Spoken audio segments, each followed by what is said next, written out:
ល្អអាក្រក់តើគេវាស់ដោយរបៀបណាសូមឈប់ឆ្លក់បង្វេងនឹងពាក្យថាល្អឬក៏អាក្រក់នេះតទៅទៀតទៅប្រសិនបើយើងមិនចង់រស់នៅពោពេញទៅដោយសម្ពាធនោះទេមនុស្សសពថ្ងៃវីវក់បង្វេងឆ្លោះគ្នាព្រោះដណ្ដើមពាក្យថាល្អនេះមកធ្វើជាកម្មសិទ្ធិរៀងៗខ្លួនគឺគ្មានអ្វីក្រៅពីចង់បានការទទួលស្គាល់ចង់បានការស្ងើចសរសើរពីអ្នកដទៃនោះទេដោយសារតែទាំងអស់នេះគឺជាតម្រូវការផ្លូវចិត្តរបស់មនុស្សដើម្បីធ្វើឲ្យខ្លួនឯងមានអារម្មណ៍ថាមានតម្លៃជាងអ្នកដទៃ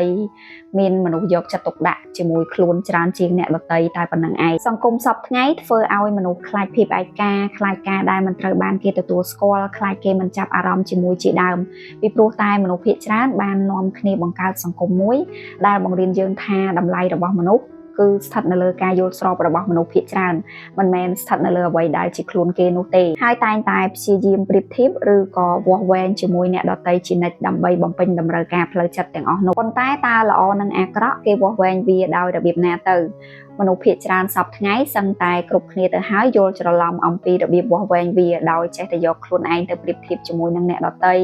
ហើយគិតថាខ្លួនឯងល្អប្រសើរជាងគេថ្លៃថ្នូរជាងគេឬក៏ខ្ពង់ខ្ពស់ជាងគេជាដើម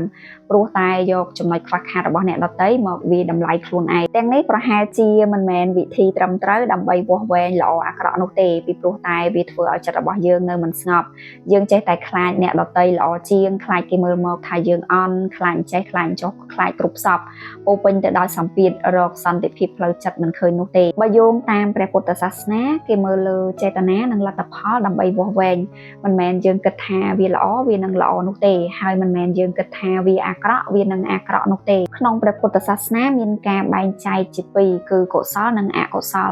កុសលមានន័យថាជាអំពើល្អជាអ្វីដែលនាំយើងទៅកាន់សេចក្តីសុខសេចក្តីស្ងប់និងប្រាជ្ញាបើសកម្មភាពណាបង្កក្តីទុក្ខដល់ខ្លួនឯងនិងអ្នកដទៃវាគឺជាអំពើអកុសល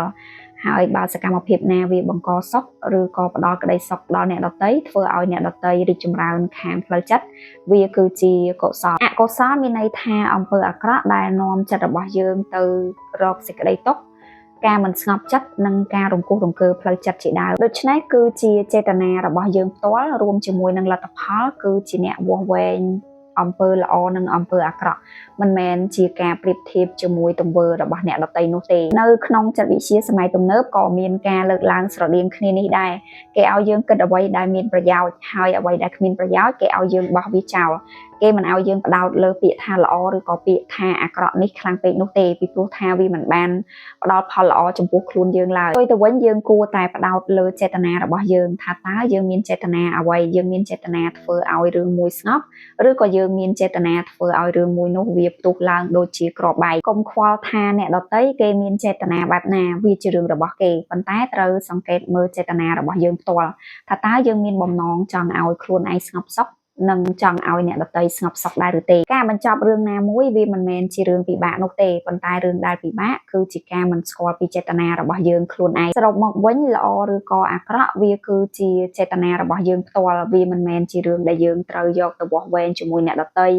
ឬក៏ប្រៀបធៀបជាមួយអ្នកដទៃនោះទេសង្ឃឹមថាវីដេអូមួយនេះនឹងផ្ដល់ជាគំនិតពិចារណាដល់បងប្អូនទាំងអស់គ្នាឲ្យកើតជាប្រយោជន៍នៅក្នុងជីវិតរស់នៅប្រចាំថ្ងៃរបស់បងប្អូនទាំងអស់គ្នាជាចុងក្រោយកុំភ្លេចចុច like និងចែករំលែកវីដេអូនេះម្នាក់មួយផងប្រសិនបើបងប្អូនទាំងអស់គ្នាយល់ថាវីដេអូមួយនេះមានប្រយោជន៍សម្រាប់បងប្អូនថ្មីដែលស្ដាប់វីដេអូរបស់ខ្ញុំយូរហើយមិនទាន់បាន follow page Facebook ឬក៏ subscribe channel YouTube នោះទេហើយបងប្អូនកំពុងតែស្ដាប់នៅលើ platform ណាមួយបងប្អូនអាចចុច follow ឬក៏ subscribe នៅលើ channel នោះទៅដើម្បីទទួលបានវីដេអូថ្មីដែលជាចំណេះដឹងបន្តទៀត